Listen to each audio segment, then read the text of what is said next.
Tendeza Kristo nebaza Katonda olw'ekirabo eky'obulamu kyawadde ggwe wamu nange kubanga tukyasobola okwatula nti Yesu ye Mukama.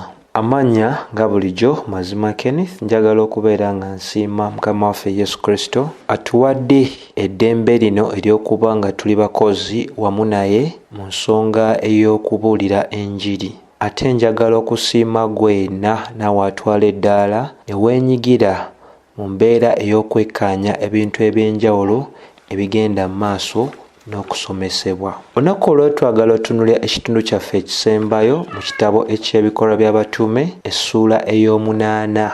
Jjukira twakalaba oba twakatunuulira ebitundu bisatu, naye ku mulundi guno gwokka twagala okutunuulira ku nsonga ekwata ku bulokozi obw'omwami ayitibwa omulaawe. Omwami ayitibwa omulaawe. Bw'oba osomye essuula ey'omunaana olunyiriri olw'26 paka ku lunyiriri olw'4, Bayibuli etuwa obukakafu nti omusajja ono ayitibwa omulaawe eyali yatandika okuba nga agwa mu ddene ery'okgenda e Yerusaalemi okusinza. Bayibuli etulaga enteekateeka za Katonda nga bw'agenda maaso n'okubeera nga alokola abantu abo bonna abayinza okuba nga basangiddwa mu mbeera ey'okuba nga bamaze okutegeera embeera yaabwe. Bayibuli etulaga mu lunyiriri olw'26 obubaka obwatandikira ddala ku mbeera ey'omwami gwe twalaba ayitibwa Simon Mangas, omusajja eyali omulogo eyali yagenda maaso n'okuba nga agenda maaso n'okubuzaabuza abantu n'embeera ey'obufumi.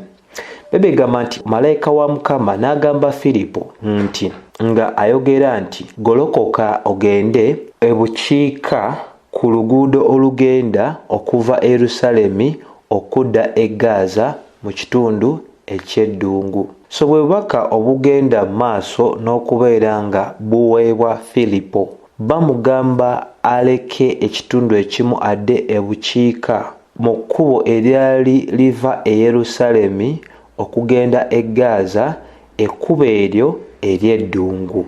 Kati tulaba nti Filipo bamutuma okugenda mu kitundu kino eky'e Gaza olw'ekigendererwa eky'omuntu omu ayitibwa omusajja omulaawe.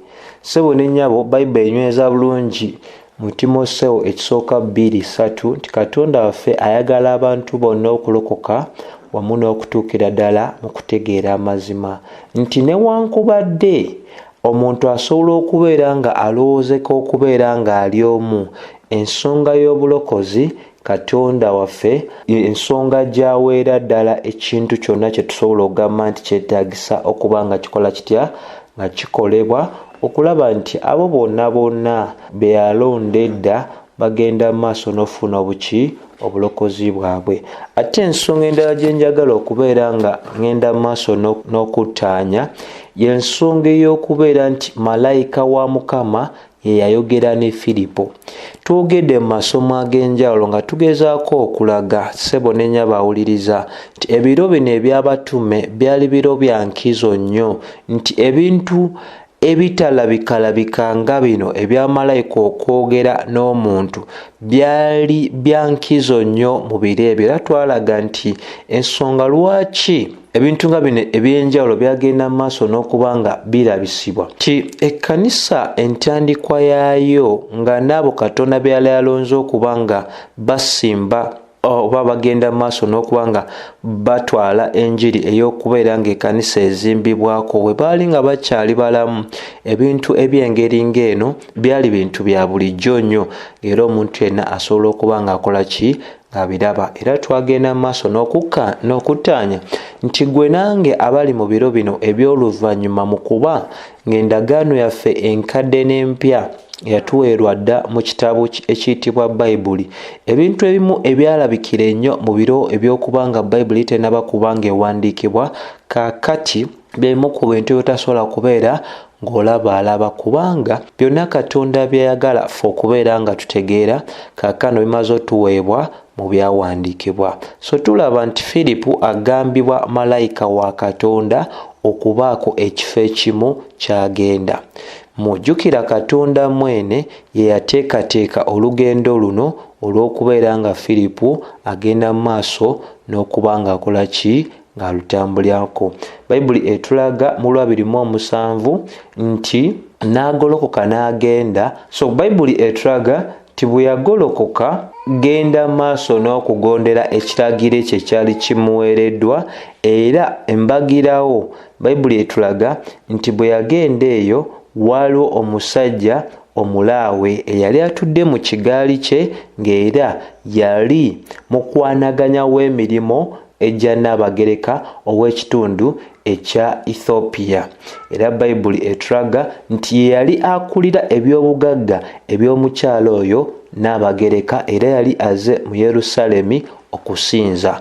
Kati ako nako kakulu nnyo kakubeera nga tutegeera nti newankubadde omwami ono yali mufirika, obufirika bwe tetulina kubwawula ku ekyo kye yali akkiriza. Yali mufirika naye yali yakyusibwa dda ng'akkiririza mu nzikiriza ey'Ekiyudaaya, era y'ensonga lwaki kyali kimukakatako okubeera nga agwa mu ddene ery'ogendanga mu Yerusaalemi okusinza. Jjukira mu biro biri Yerusaalemi kye kifo kyokka ekyali kyakkirizibwa mu kubeera nga abantu bakolerayo kye tuyita okusinza. Ekitegeeza nti no endagaano eri enkadde ng'ekyagenda mu maaso yali Yerusaalemi yokka omuntu gy'ali asobola ogenda n'abeera nga asinza Katonda ow'amazima, Katonda wa Ibulayimu, Isaaka ne Yakobo. Naye Mukama waffe Yesu Kristo bw'afa ate era n'azuukira okuva mu bafu, Bayibuli etulaga nti kaakano Omwoyo wa Katonda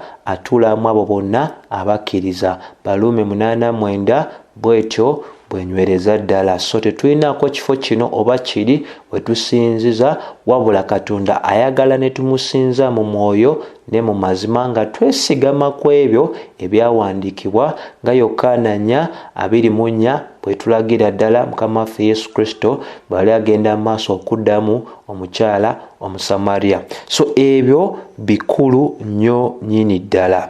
So gwe nange tugwanidde okubeera nga tubeera bakalaativu mu bino eba bituweereddwa. Babegamba nti omwami ono yali atudde mu kigaali kye ng'era yali addayo emweyensi gye yali avudde okujja okubeera ng'akola ki? Ng'asinza, wabula yali ali mu kafubo ak'okusoma ekitabo ekya Isaaya. Awo tugambira nti teri n'omu ku ggwe oba nze asobola kubula singa tutwala eddaala ery'okubeera nga tweggulira ebyo ebituwandiikiddwa. Omuntu yenna yeggulira ebyawandiikibwa talina ngeri yonna gy'asobola kubeera nga abuzaabuzibwamu, talina ngeri yonna gy'asobola kubeera ng'alimbibwalimbibwa. So omwami ono yanyiikira mu masekkati g'olugendo okubeera nga agenda mu maaso n'okusoma ekitabo ekya Isaaya. Ekitabo kyennyini Mukama waffe kye yasoma bw'oba osomye Luka essuula y'okuna olunyiriri olw'17. Era nga bulijjo tugenda mu maaso n'okubeera nga tuzzaamu abantu amaanyi nti omuntu yenna anayagala ozimba emmeeme ye kiba kirungi nnyo oba oyoza bintu oba oyoza ngoye oba olinako omulimu gw'okola nga gukutwalira embeera ey'okubeera nga totudde mu kifo kimu, okubaako ky'ogenda mu maaso n'okuba ng'okola ki? Ng'owuliriza. So tusobola okiraba nti bwe kiba kyakolebwa ne mu biro biri ne kaakano kikyasobolera ddala okuba nga kikola ki? Kikolebwa. So omuntu singa abaako obubaka obulungi bw'aba afunye ate obudde bw'amala ng'alina emirimu gy'akola ate bumuyamba nnyo okuba nga ayiga ebintu bingi n'atabeera bubeezi ng'ali ku kintu kimu. So kye tulaba ti Katonda yennyini ye yateesa okubeera nga enjiri eno ate egenda ne mu bitundu ebirala, nti omwami ono mu kuba nti yali mufirika ate osobola okubeera ng'okitegeera nti enjiri okutuuka kw'ono omwami yali esobolera ddala nnyo okubanga etuuka ne mu bantu abo aba Africa nga tutandikidde ddala mu kifo ekya Ethiopia. So Bible etulaga mu lunyiriri olwa 29 nti omwoyo wa Katonda n'ayogera eri Filipo ng'amugamba nti golokoka ogende weegatte ku kigaali. Golokoka ogende weegatte ku kigaali. Omwoyo agamba Filipo nti sembera weegatte n'eggaali eyo. So Filipo yali musajja mugonvu nnyo ekimala era naye n'agolokoka. Babegamba nti n'adduka Filipo n'awulira nga asoma nabbi Isaaya ng'agamba nti obitegedde by'osoma. So oluvannyuma nnyo bw'amuwulira nga asoma okuva mu kitabo kya Isaaya amubuuza ekibuuzo ekigamba nti obitegedde by'osoma. Ssebo ne nnyabo njagala okugamba nti kino kye kimu ku bibuuzo ebigwanidde okubeera nga bibuuzibwa abantu bangi nnyo nnyini ddala, nti osobola obbasanga mu kafubo naye nga ekyo kye bali okumalirako obudde bwabwe tebakitegeerera ddala. Era njagala okukakasa nti buli woolaba ebintu eby'ensonyi, ebintu ebitakoleddwa bulungi mu kkanisa, bikulaga nti waliwo asoma naye ekyo kye yasoma tiyakitegeera. Lero bw'otuuga ku kigambo ekiyitibwa eky'ennimi, Bayibuli eraga nti ennimi zaabanga nnimi za nnamaddala, naye kaakano ekkanisa kyeyita ennimi si nnimi za ddala. Leero osanga abantu nga bagamba nti bagoba emizimu ku balokole. Bayibuli etulaga nti w'amaanyi ali mu ffe okusinga oyo ali mu nsi. Ne weebuuza oyo agoba emizimu ku abo bagambibwa nti balokole, bye yasoma yabitegeera. Bayibuli etugamba nti abakyala tebagwanidde kubeera basumba, naye bw'osanga abakyala leero mu makanisa agaleero nga bajjuza obutuuti obw'enjawulo, kikulaga nti oyo yeeyita omukyala omusumba kye yasoma teyakitegeera, era n'oyo agamba nti ayawula abakyala abasumba naye kye yasoma teyakola teyakitegeera. Leero tulina abeeyita abatume ne bannabbi ne beerabira ddala nti ensomesa ya Bayibuli nkalativu bulungi mu Befeso 2:2 nti abatume Katonda waffe nga bwe yateesa yassalawo n'agamba nti ekkanisa enaazimbibwa ku musingi ogw'abatume ne bannabbi. Kitegeeza nti omulimu gw'abatume ne bannabbi bwe gwamala okukolebwa yafeesi ezo ne ziggalwawo. Kati wano kyenjagala obeere ng'otegeera ti newankubadde omwami ono yali tannaba kulokoka, ekibuuzo Filipo ky'amubuuza kye kibuuzo kye kimu ekigwanidde okubuuzibwa abantu ab'enjawulo abali mu kkanisa nti by'osoma obitegeera, kubanga enkola gye tulaba mu kkanisa eragira ddala nti bantu bangi balina bye baasoma naye tebaabitegeera. So nga tetundaba kusekerera mwami ono omugagga eyali tategeera ddala Isaaya ono yali asonga kwani, naffe tusobola ate okuba nga twesekerera nti bingi bye tutandise oba bye tugenda mu maaso n'okukola mu kkanisa nga tebirina kakwate ku nsomesa entuufu eyo eya Bayibuli. So kyenjagala gwena awuliriza obeere ng'otegeerera ddala nti singa omwonoonyi yenna agenda mu maaso n'okuba nga alokolebwa, kisobokera ddala okubeera nti Katonda mwene ye yateekateeka oba yennyini yagenda mu maaso n'okuseggula ekkubo eri oyo omuntu okubeera ng'akola ki, atuukibwako, oba omuntu oyo ng'awulira enjiri esobola omuleetera obuki, obulokozi. Amawulire amalungi genjagala okulagako n'omwami teyasangibwa mu kigaali ng'asoma obutabo obukwata ku byobufuzi, ng'asoma obutabo obukwata ku by'omukwano, ng'asoma obutabo obukwata ku nsonga eno oba eri. Yasangibwa ali mu kigambo kya Katonda. Abasinga olunaku olwaliro, singa omuntu agenda mu maaso n'akugwako bugwi ng'obadde olina by'osoma, asobola okusanga osoma ku ebyo ebizimba emmeeme eyo, oba asobola okusanga oli mu ebyo ebitazimba mmeeme eyo. Ojja kisanga nti abantu abasinga bakola ebintu ebirungi olw'abantu ababeetooloola, oba olw'abantu abayinza okuba nga babeetoolodde. Naye omwami ono newankubadde tewaliwo muntu yenna yali amulabiriza, yasangibwa asoma ebyawandiikibwa. Kyenjagala okulaga muganda wange gwe naawuliriza nti teweetaaga kubeera na muntu yenna kubeera ng'akwetoolodde oba ng'akuli kumpi okukola ekituufu. Gwe ogwanidde okukola ekituufu, oba waliwo akulaba oba tewaliwo akulaba, era ekyo kyonna ky'okola nga teri akulaba kye kiragira ddala nti kikyoli. Naye singa okola ekintu olw'abantu abakwetoolodde, manya nti nno ogenze maaso n'okusendebwasendebwa abo abayinza okuba nga bakola batya nga bakwetoolodde. Nga Pawulo bwe yagamba Timoseewo mu Timoseewo ekisooka 4:13 n'amugamba weeweereeyo ddala nga sinnajja gy'oli, weeweeyo mu kusoma ebyawandiikibwa. N'ono omwami yali agenda mu maaso n'okubeera nga yeekumira ddala mu byawandiikibwa. Ffe leero tulagibwa okubeera nga tweweerayo ddala mu ebyo ebyawandiikibwa, kuba ebyo bijja otuyamba okubeera nga bula tebatuyisaamu maaso, bye bijja otuyamba okuba nga twanukula bulungi eri abo bonna abayinza okubeera nga mu ngeri emu oba endala balina ensonga eno oba ensonga eri. Jjukira ddala bulungi nti okusoma ebyawandiikibwa y'emu ku ngeri ey'ekisa, okubanga si kyangu abantu okusoma kye tuyita ebyawandiikibwa. So olwasatu mu olumu bebe tugamba n'amwanukula nga amugamba nti nnyinza ntya okubeera nga ntegeera bino okuggyako nga waliwo omuntu annyambye. So bw'osoma mu Bayibuli y'Oluganda egamba nti n'agamba nti nnyinza ntya wabula nga waliwo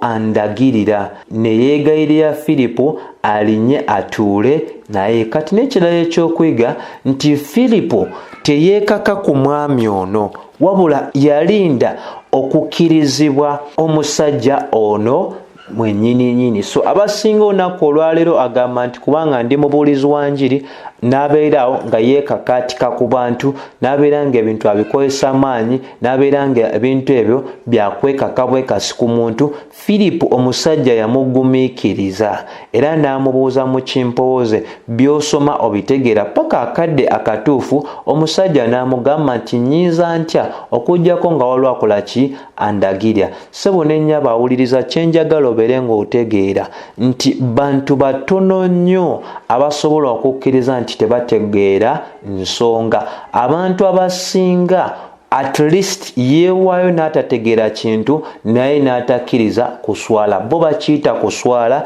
nti omuntu analowooza ntya nti nno kino sikimanyi. Jjukira Zabuuri 25:9 tugamba nti abo bonna abakkakkamu Katonda abasomesa ekkubo lye. Omusajja ono newankubadde yali mugagga, kizibu nnyo osanga abantu abagagga nga beetowaze, kizibu nnyo osanga abantu nga bagagga nga bakkakkamu, naye newankubadde yali mugagga, yali musajja mwetowaze, n'akkiriza nti ekyo yali takimanyi. Waliwo abantu amu nga ayinza okuba nga amanyi engeri gye bakolamu ssente naye nga tamanyi birala, ate n'osanga abala nga kubanga amanyi engeri gye bakolamu ssente tasobola kukkiriza muyigiriza ekirala kyatakola ki? Kyatamanyi. Naye eri ffe ffenna abayinza okuba nga tetulina ssente zenkana za musajja ono omu Ethiopia, kye tusobola okubeera nga tuyigira ku ye nti newankubadde yali musajja mugagga, yali musajja omwetowaze, n'agamba nnyinza ntya okutegeera bino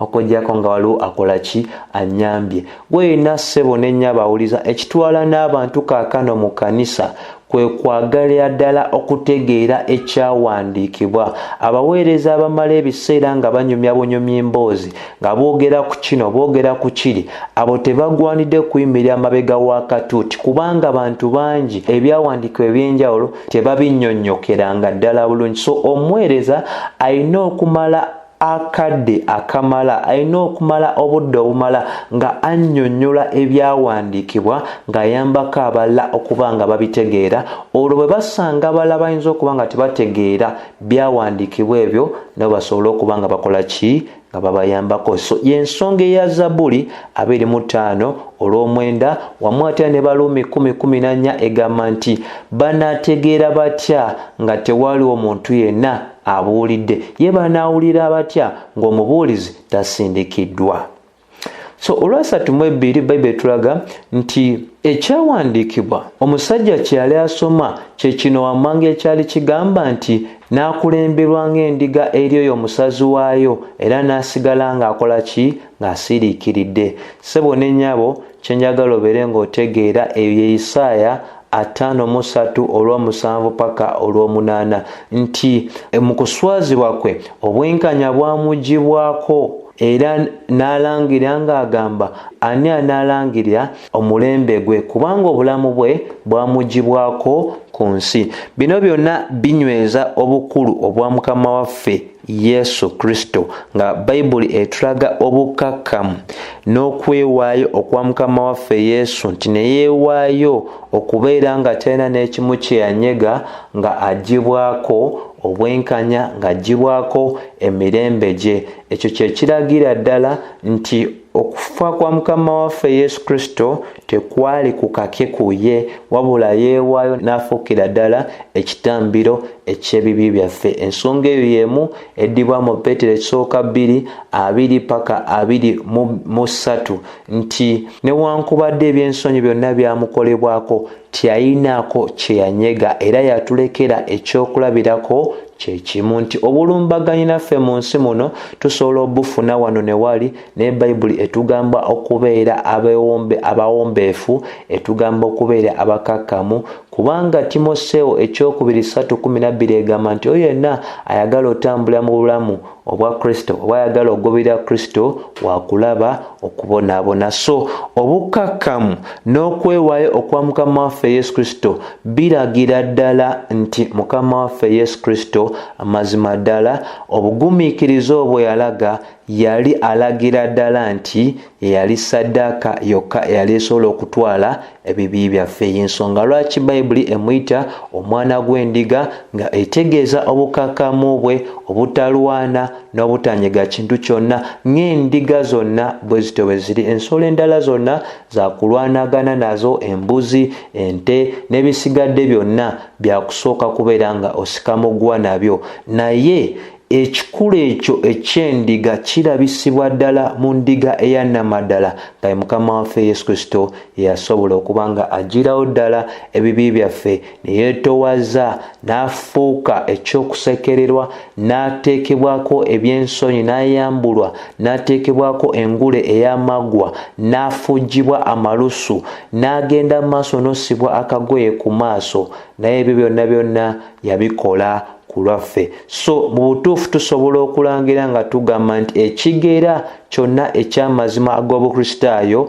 ye Kristo Yesu. Obukristaayo bwonna obutasongako Kristo obwo si bukristaayo. So Ebikolwa Batume 8:3 egenda maaso negamba awo omulaawe n'ayogera eri Filipo ng'amubuuza nti kankubuuze nabbi yeeyogerako oba ayogera ku muntu omulala? Bayibuli ey'Oluganda yo bweti bw'ekijjeyo ng'egamba omulaawe n'addamu Filipo ng'amugamba nti nkwegayiridde nabbi ayogera kwani ebigambo bino bibye yekka oba bya muntu mulala? Ekiraga omwami ono nti yali ayagala kutegeera. Amubuuza, Bayibuli ekozesa ekigambo ekyo gamba nti n'addamu Filipo ng'amugamba nti nkwegayiridde nabbi ayogera kwani ebigambo bino bibye yekka oba bya muntu mulala? Nti omwami ono newankubadde yali ava mu kifo kiri ekyokusinzizaamu, obubaka obwali mu Isaaya tiyabutegeera. Ekibuuzo kye kiraga omuntu ayagala okutegeera era ekibuuzo kye kiragira ddala omuntu eyali yeeteeseteese okubeera nga ayambibwako okutegeera. Y'ensonga lwaki yeegayirira Filipo okulinnya ekigaali atuule wamu naye. Bayibuli etulaga nti Filipo n'ayasamya akamwa ke n'asookera ddala ku kyawandiikibwa kino ng'atandikira ddala ku kyawandiikibwa kino n'amubuulira Yesu nti kano kakulu nnyo nako kakutegeera. Filipo bw'ayasamya akamwa ke teyatandika kubeera nga ate atandikira ku bintu ebirala ebyali tebimubuuziddwa, yatandikira ku nsonga yennyini. Ekintu kye tugenda mu maaso n'okuba nga tugamba tewaliwo abantu abamu nti osobola okubeera nga oyina embeera ey'obutamanya mu kifo ekimu naye bw'oweebuuza ku bantu abamu ate omalirizibwa ate obuzaabuziddwa nnyo nnyini ddala. Bayibuli etugamba nti Filipo n'atandikira ddala ku kyawandiikibwa ekyo kyennyini era n'amubuulira Yesu. Nga bwe tulaze mu biro ebyenjawulo nti waliwo ne bakakensa abakenkufu bangi nga tebalina busobozi bulaba Yesu mu ndagaano enkadde. Naye ate ensomesa ya Mukama waffe Yesu Kristo n'olunaku lwe yazuukira, abo be yasanga nga batambula nga beewunaganya ku kino ne kiri. Bayibuli etulaga mu Luka essula ya 24:27 nti Mukama waffe Yesu Kristo n'abalagira ddala okuviira ddala ku Musa okuyita ne mu bannabbi okuyita ne mu Zabbuli, ng'abalagira ddala nti Musa ne bannabbi ne Zabbuli byonna byawandiika ku ye. Yesu bwe yali ayambako be yasanga batambula yabalaga nti ajjuza ekitabo kyonna. Naye leero tulina abantu nga bayita ba profesa, bayita bakenkufu naye nga tebasobola kulaba Yesu mu Musa, mu mateeka, wamu ate era ne muki ne mu bitabo ebya Zabbuli. Ssebo gwe yenna awuliriza, bw'osoma Musa n'osoma mu bannabbi n'osoma mu Zabbuli n'olemwa okulaba Mukama waffe Yesu Kristo, weetaaga okuyambibwa. Tokakanyala, todduka zambwa, totandika kubeera nga weetandika okwetenda ebbanga ly'omaze mu bulokole. Noonya omuntu akuyambe okubeera ng'osobola okulaba Musa, ng'osobola okulaba Kristo Yesu mu byawandiikibwa ebya Musa, ng'osobola okulaba Kristo Yesu mu bannabbi, ng'osobola okulaba Kristo Yesu mu Zabbuli n'ebitabo ebirala. Nti Bayibuli etulaga n'amubuulira Kristo, amubuulira Kristo ng'amugyawa, amubuulira Kristo ng'amumubuulira okuviira ddala mu kitabo ekya Isaaya mwe yali agendedde ddala maaso n'okusoma. So omunnyonnyozi eyasookera ddala nga ffenna tetunnaba kubaawo ye Mukama waffe Yesu Kristo, nti ne bwe yali annyonnyola abaali beewunaganya nga bali ku lugendo, yabalagira ddala nti yali ajjuza ebintu byonna. Yali mu abawandiisi bonna bawandiika ku ye. Kulunyaako kakubeera nga kakola katya nga kategeerebwa. So ffenna abaagenda mu maaso ne tubeera nga twanunulibwa Kristo Yesu, ffe abagwanidde okulangirira omulembe gwe, kubanga tulina amazima agamalira ddala okuva mu ebyo ebyawandiikibwa n'okubeera nga twogera ku ebyo byagenda mu maaso n'akola era n'amaliriza ku musaalaba e Gologoosa. So ako kakulu nnyo kakubeera nga kakola katya kategeerwa. Era bw'oba osomye Ebikolwa bya 8:36 nti baba banyiikira mu lugendo, kino kye kyatuukawo. Bayibuli etulaga nti ne batambulira ku kkubo ng'era mu mabbali waaliwo amazzi. Omulaawe kwe kugenda mu maaso n'agamba Firipo ng'amugamba nti kiki ekiŋŋaana okubeera nga mbatizibwa.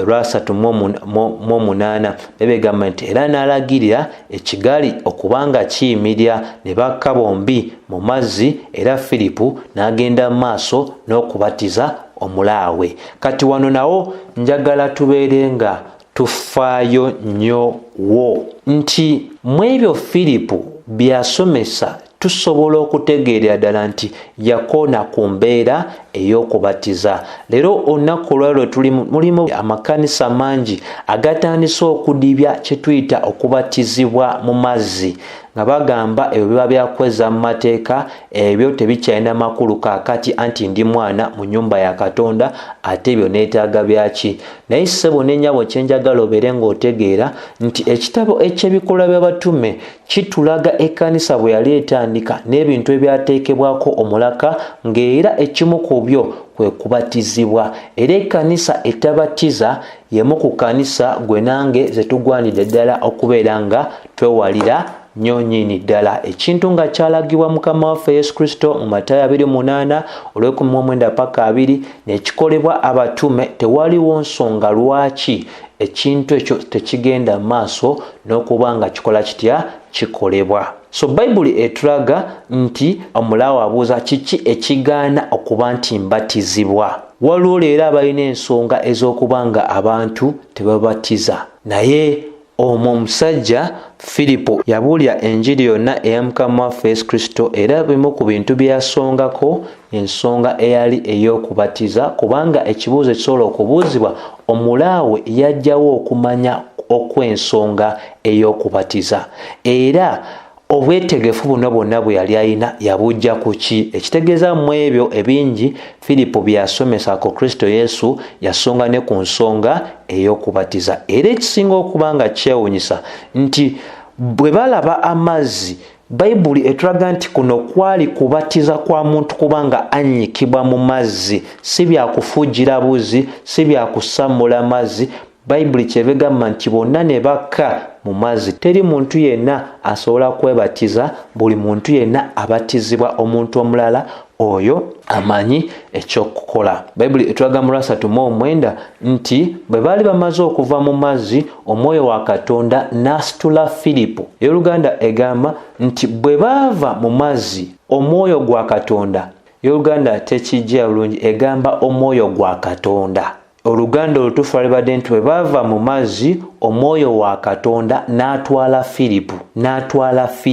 Naye eno egamba omwoyo gwa Mukama n'atwala Filipo. Oluganda oluluba terukola ki? Teruvaayo bulungi. So nja kusoma nga nzivuna okuva mu Luzungu. Begamba nti bwe baava mu mazzi, omwoyo wa Mukama waffe n'asitula Filipo n'amugyawo, era omulaawe teyaddamu kulaba Filipo, era n'agenda ekkubo lye nga agenda maaso n'okusanyuka. Ekyo kye kituuka ku buli muntu yenna amaze okubeera nga yeenenya ebibi bye, n'akkiriza enjiri, n'alokoka, n'atuukiriza n'ebyo Bayibuli byegenda maaso n'okugamba nti bigwanidde okukola. Era Bayibuli etulaga nti omusajja neeyongera mu kkubo lye nga musanyufu nnyo nnyini ddala. Jjukira ekibala ekibereberye eky'obulokozi kwe kusanyuka, nga bwe twalabira ddala mu masomo amalala mu Basesonika. Bayibuli etulaga nti kyekyaliwo, era kyekintu kyekimu kye twalaba nti enjiri bwe yatuuka mu kitundu kya Samaliya, essanyu ne libeera nga lyali ly'amaanyi nnyo, kubanga kyekibala ekirabisibwa ddala. Omuntu yenna agamba nti alokose naye talina ssanyu, buli kiseera abeera mu kwekubagiza, buli kiseera abeera mu kwejjukiza ennaku ye, buli kiseera abeerawo ng'agamba woowe nze ndabye nze omunaku waabwe n'amalako ntya, bino biki byenzizeemu. Oyo tegeera butegeezi, teyawulira njiri ya namaddala. Naye omuntu yenna alokose n'asensikana Mukama waffe Yesu Kristo, n'amanya nti ebibi bwe bimugiddwako, n'amanya kaakano omwana wa Katonda, ayinza okuba talina byonna bikwatibwako, naye waliwo essanyu erijja olw'omwoyo wa Katonda okujja mu bulamu bwaffe. Y'ensonga lwaki Dawudi yakamuza eya 5:1 ng'agamba nti tonjigyako essanyu ery'omwoyo wo omutukuvu. Lwaki? Omwoyo wa Katonda aleeta essanyu mu muntu abadde yabula, mu muntu abadde talina nkolagana na Katonda, okumanya nti kaakano mwana wa Katonda. So olunyiriri olwana bebigamba nti Filipo n'asanga mu kifo kya Azotus okuyita mu bitundu ebyenjawulo ebyo byonna ng'abuulira enjiri mu bibuga wamu ate ne mu kitundu ekya Caesarea, nga agenda akola ki? Abuulira nti. Naye Filipo yalabikira mu Azoto, bwe yayita n'abuulira mu bibuga byonna paka okutuuka mu kitundu ekya Kaisaaliya. So ebyo byonna bifo Filipo byagenda amaaso n'okuba nga abuulira. Muka kino nakyo kikulu kyategeera kumaliriza nti Filipo newankubadde yali mu dikoni, ofiisi entonotono, mwesigwa mu ekyo ekitono ekyali kimwereddwa, Katonda yamwesigisa n'ebintu nga bino: okusitulibwa omwoyo wa Katonda, okubuulira mu bibuga ebyenjawulo. Kyekyo Bayibuli kyetegeeza nti omwesigwa mu kitono, Katonda asobola okubeera nga asobola n'okwesigisa ebintu ebiki? Ebinene nnyo nnyini ddala. Ate n'ekirala nti ensonga eyali etuuseewo mu kuba nti Filipo yabatiza omusajja ayitibwa Simon Mangos, eyali omusamize omufumi, nti omuntu oyo yabatizibwa newankubadde Filipo teyasalawo kuba nti yeefuula nti yali amanyi ekyali mutima gw'ono omwami. Ssebo n'ennyawo kye njagala obeere ng'otegeera nti Katonda yalagira ddala Filipo nti yali akyali wamu nnyo naye, era ensobi ya Simon Mangas Katonda teyagibalira Philip, ensonga lwaki yamwesigisa omulimu omukulu nnyo ogw'ogenda mu ddungu okunoonya omuntu omu n'asitulibwa ne mu bbanga, ekintu ekitali kya bulijjo. Abantu abasinga abeepanka nga bagamba byonna abatume bye baakola n'abo batambula n'abatume tusobola obikola. Teriyo muntu yenna leero bwe tuwuliddeko nga asitulibwa mu bbanga. Beegayirira abantu okulinnya ennyonyi, beegayirira abantu bagulya amamotoka, beegayirira abantu bakola ebintu eby'enjawulo kubanga tebalina busobozi bwe bumu obwaweebwa abantu bano, ng'ekkanisa emirandira gyayo gyagigenda mu maaso n'osimbwa nga n'enjiri esaasaana mu bitundu eby'enjawulo ku sipiidi eyo Katonda gye yaganya okubeera ng'ekola ki ng'ebaawo. So njagala okubeera nga nkuyozaayoza, njagala ate n'okubeera nga nkuzaamu amaanyi nti okunyiikira mu byawandiikibwa y'engeri yokka gye tugwanidde. Ate gwena atalokokanga ng'owulira obubaka buno okiwulidde nti omulaawe kasita yalokoka pa n'abamala ate era n'abatizibwa n'okubatizibwa, Bayibuli egamba nti ne yeeyongerayo mu lugendo lwe nga musajja musanyufu. Emirembe gy'onoonya, ekinywesa abantu sigala, ekitamiiza abantu, ekitambuza abantu mu bwenzi, ekitwala abantu mu busamize, si kirala. Abantu banoonya mirembe, banoonya ssanyu, banoonya ekyo ekisobola okuba nga kiwumuza emitima gyabwe, naye teriiyo kifo kya kuwumula, teriiyo ssanyu lyonna, teriiyo mirembe gyonna gisobola funibwa wabweru wa Yesu Kristo. Emirembe gya Kristo yekka yatagattako buyinike, ne bwe babugagga tabugattako buyinike. So kyenkusaba gwena atalokokanga weenenye amakubo go ag'obwonoonyi olokolebwe leero ng'okkiriza enjiri ya Kristo Yesu ti yafa n'aziikibwa ate era n'azuukira okuva mu bafu oluvannyuma lw'ennaku 3, era ebibi bisobola kusonyiyibwa mu linnya erya Kristo Yesu yekka. Tewaliwo bikolwa byonna, tewaliwo mpisa yonna, tewaliwo famire, tewaliwo bugagga busobola kuleetera muntu kubanga alokoka, wabula ebintu ebyo byokka ebikwatagana n'ensonga ey'obulokozi Katonda yabikwasa Mukama waffe Yesu Kristo. So leero lwe lunaku lwo, togenda mu maaso ng'ogamba nja kulokoka enkya, nja kulokoka luli. Lokoka leero obeere nga owona ebyo ebirindiridde abo bonna abakyasalawo okutambulira mu makubo gaabwe. So sobola kubanga nsuka kwano wabula ogamba nti ekisa kya Mukama waffe Yesu Kristo n'okwagala kwa Katonda n'okusa ekimu okw'Omwoyo Omutukuvu bibeere eri mmwe mwenna abakkiriza emirembe gitaggwaawo. Amiina.